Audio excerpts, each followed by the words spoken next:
कथा अमृत। अमृता का दिव्य अमृत। बहुत समय पहले प्राचीन भारत में देवताओं और असुरों के बीच सदियों से संघर्ष चल रहा था। दोनों ही अमृता का अमृत पाना चाहते थे, जो अमर जीवन और अजेयता प्रदान करता था। इस पवित्र अमृत का स्रोत था क्षीर सागर की गहराई में, और इसे प्राप्त करने के लिए समुद्र मंथन का महान कार्य करना आवश्यक था। यह कार्य बहुत कठिन था, और इसमें देवताओं और असुरों दोनों का मिलकर काम करना अनिवार्य था। मंथन के लिए मंदराचल पर्वत को मथनी और नागराज वासुकी को रस्सी के रूप में चुना गया। देवताओं ने वासुकी की पूंछ पकड़ी और असुरों ने उसका सिर। जैसे ही उन्होंने मंथन शुरू किया, समुद्र की गहराइयों से कई अद्भुत और भयानक वस्तुएं प्रकट होने लगीं। इनमें कीमती रत्न, घातक विष और कई दिव्य प्राणी और खजाने शामिल थे।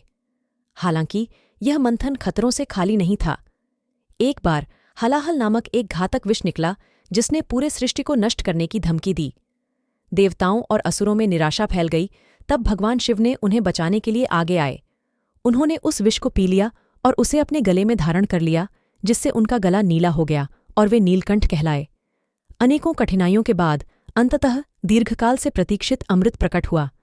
इस दिव्य अमृत को देखकर असुरों का लालच भड़क उठा और उन्होंने अमृत के पात्र को छीन लिया और भाग गए। देवताओं में भय फैल गया कि उनके प्रतिद्वंदी अमर हो जाएंगे। असुरों को चकमा देने के लिए भगवान विष्णु ने मोहिनी का रूप धारण किया, जो अतुलनीय सुंदरता वाली एक अप्सरा थी। मोहिनी ने असुरों को अपने मोहपाश में बांध लिया। उसकी मंत्रमुग्ध कर देने वाली सुंदरता और चतुराई से प्रभावित होकर असुरों ने उसे अमृत बांटने का काम सौंप दिया। मोहिनी ने अपनी दिव्य बुद्धिमत्ता का उपयोग करते हुए अमृत को केवल देवताओं को परोसा और असुरों से दूर रखा। हालांकि एक असुर राहु ने देवता का वेश धारण कर अमृत का पान कर लिया। सूर्य और चंद्र देवताओं ने राहु को पहचान लिया और विष्णु को सूचना दी। विष्णु ने तुरंत राहु का सिर काट दिया, लेकिन राहु ने पहले ही अमृत पान कर लिया था, जिससे उसका सिर और धड़ अमर हो गए। राहु का सिर और धड़ राहु और केतु के नाम से जाने गए और वे ग्रहों के रूप में स्थापित हो गए, जिससे ग्रहण होता है। अमृत के प्रभाव से सशक्त हुए देवताओं ने असुरों को हरा दिया और ब्रह्मांड में सामंजस्य और संतुलन को बहाल किया।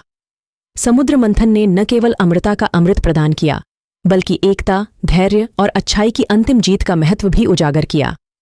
कहानी का नैतिक कथा अमृत हमें सिखाती है कि सहयोग और दृढ़ संकल्प से महानतम चुनौतियों का सामना किया जा सकता है।